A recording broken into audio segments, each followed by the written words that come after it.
Hey everybody, what's going on? Gukill here, and this narration for this video is basically going to cover my first impressions of the first week of Season 5, kind of talk about the first couple days playing Demon Hunter, the experience of playing at launch, the experience of gaining gear and gaining Paragon levels, and kind of how that worked in regards to group play and how that kind of evolved as the week went on. So there is a reason that the video that you see playing right now has to deal with a ZDPS Demon Hunter, but I'll touch on that a little bit later. But you guys are welcome to look at the gameplay and stylings of a ZDPS Demon Hunter as it's being played while you listen to me talk, because right now it's kind of a unique support class in the sense that you don't see a lot of people running it right now. So to get started with season launch, it seemed pretty standard that the in demand comp was going to be a wizard, a demon hunter, a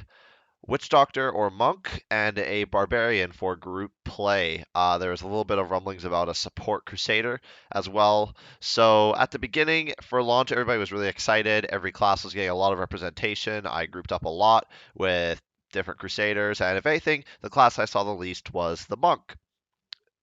The launch experience was as fun as it always is because basically that is the only time period where the gear that you have actually matters in comparison to everybody else. So, for example, right now, about a week after the season has come out, you can now say that the expectation is that everybody is fully geared. Everybody can do at least greater of 70 in group play. Everybody's capable of being at least Paragon 5 or 600.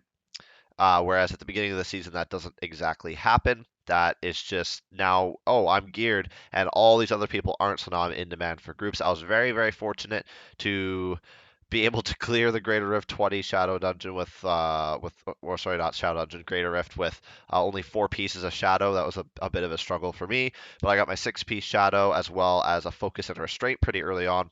So group play was fine for me. I was able to gear up pretty easily as well as get Paragon levels pretty easily. The first couple of days were really fun, and it was fun experimenting around with some of the different gear that I got, mortars and marauders and adolescents. And on the second day of the season, I was able to get a 71 down, which was rank 10 at the time. It's no longer on the leaderboards, but it was still a pretty good feeling. And then within the span of a couple hours, things kind of went to hell. And to explain how that happened, for those of you that don't know, basically the word came out that there was a group that had been able to clear Greater Rift 100 with a comp that people weren't running at the time, which was a support monk, a support witch doctor, a support barbarian, and a energy twister wizard. And people were raising the question of, is it actually possible that wizards can do that much damage to be able to clear such a high greater rift? And yes, that absolutely became the case. And within the span of about 24 hours, Demon Hunters and Crusaders both saw their usefulness in groups pretty much evaporate. I know I play in a pretty top tier clan, which saw tons of their Demon Hunters and Crusaders reroll immediately to support classes.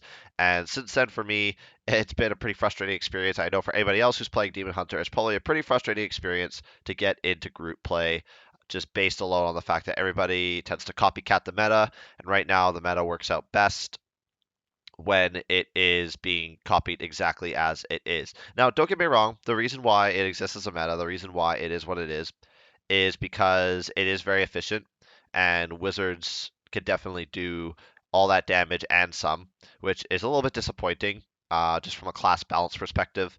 While the individual classes themselves are pretty well balanced in regards to competing against themselves. So, for example, Demon Hunter's a lot of variety in builds. Wizard is a lot, well, not a lot of variety, but it has a couple different, uh, types of build to go with on the solo leaderboards, et cetera, et cetera. The actual balance as far as grouping different classes together, Wizard is just by far and away the best damage.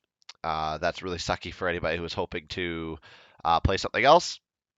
But then the other disappointing part is that people were really thinking that Demon Hunter was going to shine because they would be able to function with 2 supports, be able to function with the Impale Demon Hunter doing solo damage to elites and Rift Guardians, and then Wizard or Crusader or whatever it is being able to take out the AoE. And instead, Wizard is so much better that it just makes more sense to buff the Wizard and debuff the mobs than it does to run anything else.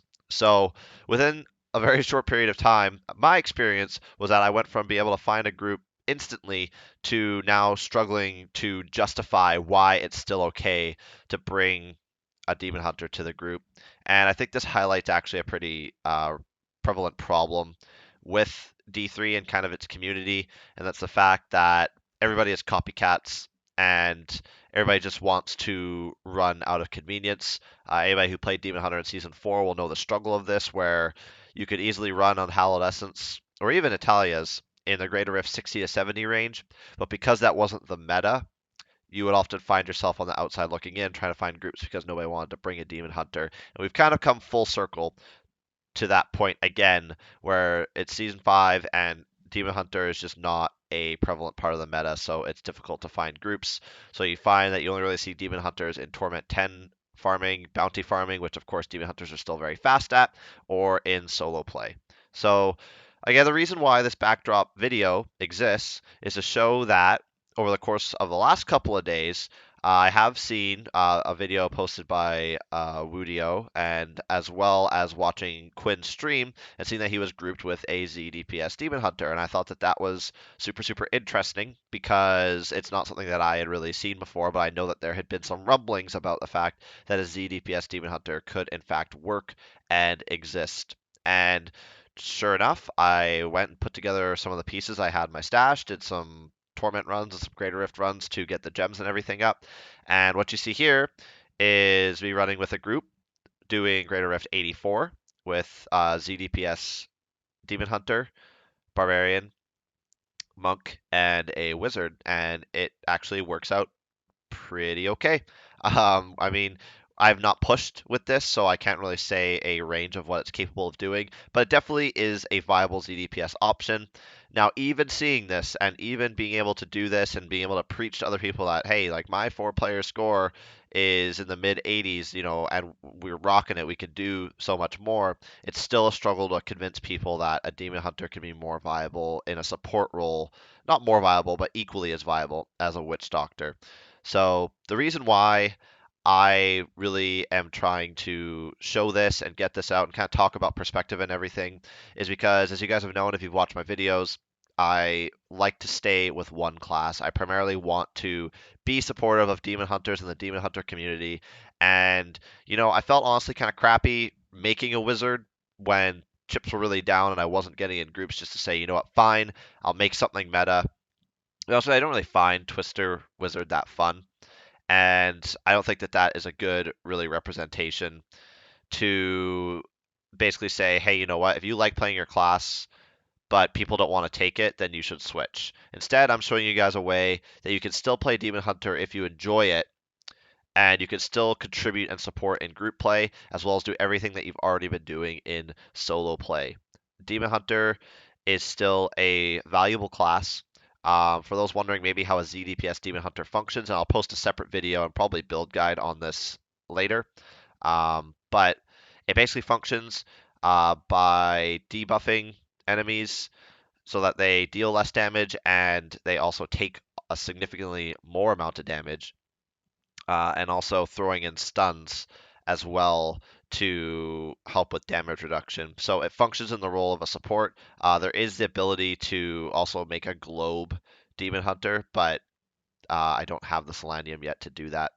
So that's not really an option for me.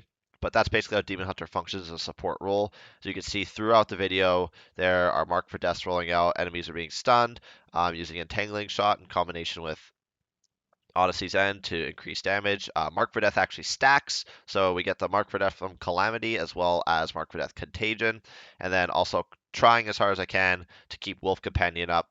And then the Spike Trap that you see there is actually super useful because the stun procs Strong Arms, the Spike Trap itself increases damage taken, and then in combination with the passive Numbing Traps also reduces damage. So it actually does get up to the percentage levels of contribution right up there with a witch doctor. It's viable, guys. It's able to be done.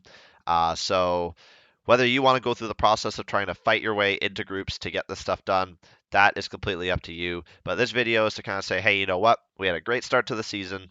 And in my experience, I got to experience along with everybody else that Demon Hunters kind of took a nosedive for a couple of days there. Still kind of taking a dive where people don't really want to take them in groups. But now here we are with the ability for a support Demon Hunter to be viable, to contribute in group play, that you can still efficiently get Paragon levels, level up your gems as you push further and further towards the end of the season.